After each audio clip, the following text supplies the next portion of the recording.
సమంత నాగ చైతన్య వీళ్ళిద్దరిని మళ్ళీ ఒకే స్టేజ్ మీద చూడాలని ఎంతమంది అనుకుంటారంటే ఆల్మోస్ట్ 100లో 90 పీపుల్ కూడా అవును అని చెప్తారు. సో మరి అలాంటి వాళ్ళ కోసం వీళ్ళిద్దరు కూడా కలిసి ఒకటే స్టేజ్ మీద పాలు పంచుకోబోతున్నారు అంటూ సోషల్ మీడియాలో ఒక న్యూస్ మాత్రం చాలా చెక్కలు కొడుతుంది. మరి ఆ ఈవెంట్ ఏంటి, అసలు ఎందుకోసం కలుస్తున్నారు? సో ఖచ్చితంగా సమంత నాగ చైతన్య వీళ్ళ సినిమాలు చూడాలన్నా వీళ్ళ పేరుని ఎక్కడన్నా చూడాలన్నా కూడా చాలామంది ఎగ్జైటింగ్గా ఫీల్ అవుతారు. సోషల్ మీడియాలో చాలామందికి కంటెంట్ దొరుకుతుంది, న్యూస్ రాసుకునే వాళ్ళకి కంటెంట్ దొరుకుతుంది.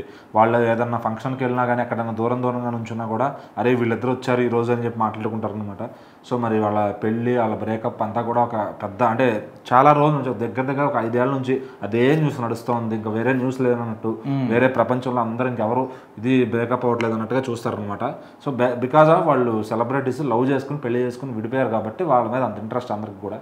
సో ఇంకా వాళ్ళ లైఫ్ వాళ్ళు చూసుకున్నారు, ఎవరి లైఫ్ వాళ్ళు ఇద్దరు సపరేట్ అయిపోయి వాళ్ళు బాగానే ఉన్నారు.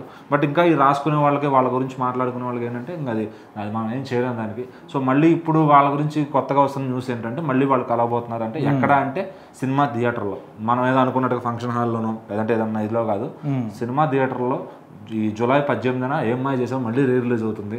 సో దానికోసం అని చెప్పి ఇప్పుడు అటు నాగ చైతన్య గారి ఫ్యాన్స్ అయినా సమంత గారి ఫ్యాన్స్ అయినా ఒకే థియేటర్లో కూర్చొని సినిమా చూడాలి. లైక్ ఇప్పుడు RRRకి ఎట్లా అటు రామ్ చరణ్ గారు ఎన్టీఆర్ గారి ఫ్యాన్స్ పడకపోయినా కలిసి కూర్చొని చూసారు, అదే విధంగా ఇప్పుడు పడినా పడకపోయినా ఏమ్మాయి చేసాం అందరూ కలిసి కూర్చొని చూడాల్సింది. అంటే అట్లని కాకుండా ఇప్పుడు ఈ మధ్య కాలంలో సినిమా రిలీజ్ అవుతున్నా కూడా దానికి కూడా ప్రమోషన్స్ చేస్తున్నారు.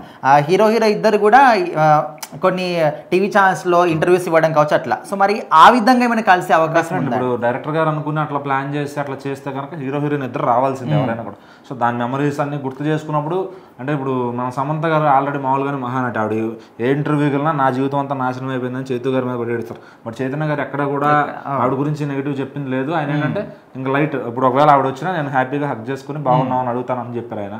ఏమేమో చైతు వస్తే వెపన్స్ పెట్టకండి దగ్గరలో, షార్ప్ వెపన్స్ నన్ను పొడి చేస్తాడనే విధంగా ఈవిడ ప్రొజెక్ట్ చేసింది. సో అయిపోయింది కదా అనుకున్న ప్రతిసారి ఏదో ఒక ఇంటర్వ్యూలో తలుచుకుని నేను నష్టపోయాను అని చెప్తుంది. సో తను కూడా సంపాదిస్తుంది, తనకు కూడా ఇండిపెండెంట్గా బతకగలిగే సత్తా ఉంది.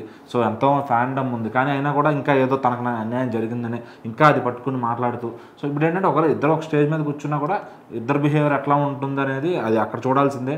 సో మళ్ళీ న్యూస్ వాళ్ళకి కానీ అందరికీ కూడా ఆడియన్స్ కానీ పెద్ద ఇంట్రెస్ట్ క్రియేట్ అవుతుంది అనమాట. సో ఎవరన్నా డైరెక్టర్ మళ్ళీ సాహసం చేస్తారేమో ఒకవేళ వాళ్ళతో మళ్ళీ ఒక మజిలీ లాంటి సినిమా చేయడానికి చూడాలి. సో అంతవరకు మరి ఏమ్మాయి చేసేవైతే ఎంజాయ్ చేయండి.